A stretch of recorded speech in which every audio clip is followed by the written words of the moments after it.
When you've got personal problems, you don't need social media's sympathy. Why are you looking for people's sympathy if you can get the comfort of the Lord? Why do you need to post it, mga kapatid? Go to the altar, go to the prayer room, and deal it with God, mga kapatid. Tuwing may problema, luhod, luhod, luhod, luhod. Tuwing may pagsubok, luhod. Tuwing may suliranin, luhod. Sometimes you have to experience some brokenness, some pain, some heartaches in your life para maituwid ang buhay mo sa kalooban ng Diyos.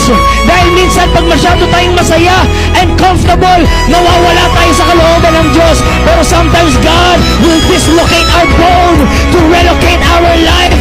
Sometimes kailangan din nating matakot sa buhay natin para matuto tayong dumipende sa Panginoon. Hayaan ng Panginoon i-shut down lahat ng options mo para wala kang ibang lapitan at wala kang ibang matatakbuhan kundi siya lamang. Jesus Christ is still the answer in this world tonight.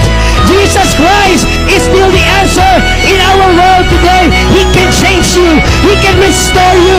He can transform you.